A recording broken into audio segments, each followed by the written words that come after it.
Salut à tous et bienvenue dans ce petit tutoriel de mobilité pour le programme Fat Burner que nous avons donc mis en place. Concrètement, commencez chaque séance par un petit protocole de mobilité, environ 5 bonnes minutes pour dire de bien échauffer articulairement votre corps avant de débuter le warm-up dynamique. Je vais vous montrer pas mal de petits mouvements, à vous de les choisir et de les faire plus ou moins dans 5 minutes. On est entre 8 et 10 répétitions par mouvement. Il en existe plein d'autres, des tutoriels comme ça, on pourra en faire des dizaines et des dizaines. Voilà, nous ici, par rapport au programme qu'on a écrit, on a décidé de vous montrer ces mouvements-ci qui semblent cohérents par rapport au côté global donc, du programme. Le premier que vous pourriez réaliser, c'est le back lunge avec une ouverture de hanche. Vous allez envoyer votre jambe vers l'arrière, contrôler, descendre en half kneeling, pousser légèrement la rotule vers l'extérieur et venir ouvrir votre hanche le plus droit possible. Vous revenez, vous pouvez le faire 4 à 5 fois par côté. Changer de jambe, bien entendu. Ouvrir. Vous pourrez sentir des fois que ça craque un petit peu au niveau du dos, c'est que ça a besoin de bouger et de se remettre en place. Bien. Là, c'est donc l'ouverture de hanche. Vous pourriez aussi faire les inclinaisons latérales. Ça fonctionne aussi très très bien. Deuxième que vous pouvez faire, c'est le cat and co. On va le faire ici à genoux. Vous venez déposer vos fesses sur les talons, main au sol, gonfler au plus possible le dos et venir le creuser au maximum. Ouvrir et refermer. Idem, entre 8 et 10 répétitions par mouvement. Le scorpion, qui est un que personnellement j'affectionne beaucoup, qui me fait vraiment du bien au niveau du bas de la colonne vertébrale. Mettez vos bras en croix. Quand je ferai le mouvement, vous allez voir que ça va coulisser sur la gauche et la droite. Vous venez vraiment ouvrir et laisser coulisser votre épaule. Là aussi, il y a possibilité que ça craque un petit peu au niveau des vertèbres.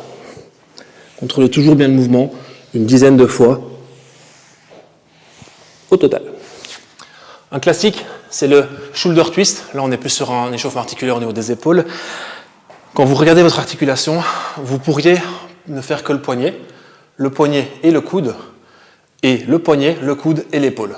Ce qui est sûr, c'est que si vous voulez échauffer l'épaule, le fait de faire la rotation interne-externe de l'épaule va forcément engager le coude et le poignet. Donc vous pouvez le faire en unilatéral, en bilatéral, vous voyez comme vous voulez le faire, mais en tout cas faites-le, c'est super important pour la santé des épaules. Le scap push-up également, position de pompe en gainage normal. Et vous venez rétracter les omoplates. Pas besoin de faire la pompe, juste la rétraction scapulaire.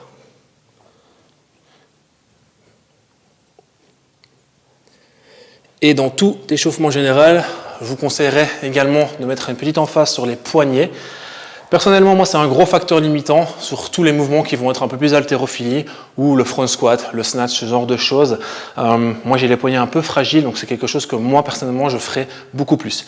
Dans le cadre d'un petit protocole de mobilité de 5-6 minutes, il est clair que si vous n'avez aucun problème d'épaule, vous pouvez simplement un petit peu les activer, mais mettre plus l'emphase, donc par exemple sur vos hanches ou sur vos poignets comme moi, si c'est quelque chose qui vous pose problème. Le gorilla, vous pouvez le faire dans tous les sens. Doigt vers l'avant, vous poussez votre corps vers l'avant, vous tenez la tension. Latéral, gauche, droite, vers l'arrière, en poussant votre corps vers l'arrière. Vous pourriez le faire aussi main contre main, par exemple. Et moi, que j'utilise pas mal et qui est vraiment sympa, c'est vos poings au sol. Ça, c'est un exercice qui est très bien pour activer, par exemple, pour le snatch ou pour comme je vous disais tout à l'heure, le front squat, vraiment avec cette position un peu inconfortable des poignets. C'est venir écraser et refermer, serrer les poings. Ça travaille les avant-bras également. Vous pouvez le faire contre le mur également. Enfin, voilà. Échauffer en tout cas ce qui vous convient. La mobilité articulaire, ça prend un peu de temps, c'est 5-6 minutes, mais elles sont loin d'être perdues. Elles vont vraiment vous faire du bien pour tout le reste de la séance. Évitez les petits bobos et déjà commencez tout doucement l'échauffement avant de passer sur l'échauffement dynamique. Donc veillez à bien le faire et à prendre soin de vos articulations.